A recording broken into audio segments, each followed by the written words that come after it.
Peter Sutcliffe's crimes took place over 40 years ago, but his notoriety remains as strong as ever. Known as the Yorkshire Ripper, his case became a media circus that also brought up a lot of social discussions about policing and the protection of sex workers. Here we're looking at some of the facts about Sutcliffe's life and his murders. Peter Sutcliffe, or the Yorkshire Ripper as the media named him, was responsible for the murders of at least 13 women and girls.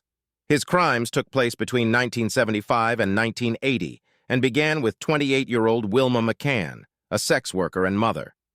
The murders quickly became headline news, and a huge manhunt followed as the police attempted to find the serial killer.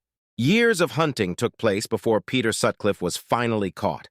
He was arrested on the 2nd of January 1981 after he was discovered in a car with fake number plates and accompanied by a sex worker called Olivia Reevers. On searching the vehicle and area, the police found a knife and hammer hidden nearby. Prior to this, Sutcliffe had already been questioned several times as he regularly drove through Bradford's red light district. The police also questioned him as they found a £5 note in a victim's purse, which could be traced back to his workplace. However, his wife provided him with an alibi and no further questions were asked. Peter Sutcliffe was questioned and interrogated for days before he made a confession. During his interrogation, the police recorded him saying, "It's all right, I know what you're leading up to. The Yorkshire Ripper. It's me. I killed all those women." Despite his confession, Sutcliffe only pleaded guilty to manslaughter as he claimed he was on a mission from God to kill sex workers and clean up the streets. However, his killing spree involved victims who weren't sex workers, so his argument didn't hold any weight in court.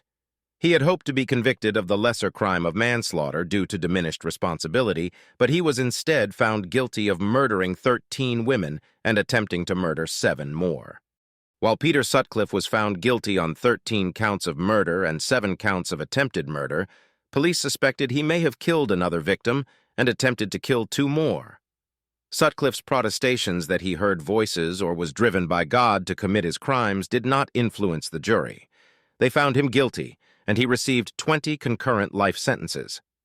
Throughout his sentence, Sutcliffe spent time in secure hospitals and high-security prisons, including Broadmoor Hospital and HMP Parkhurst.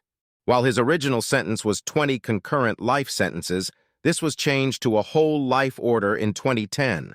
He could potentially have been freed in 2011 on his original sentencing, but the High Court issued a whole life tariff ensuring he was never released.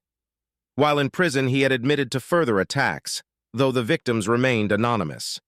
As a serial killer considered beyond redemption, seeing out his days in prison was the recommendation.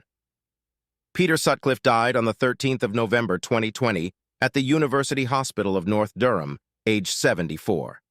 He had been serving his sentence at HMP Frankland at the time and was treated for a suspected heart attack 2 weeks before his death. He had a range of health problems and refused treatment for COVID-19.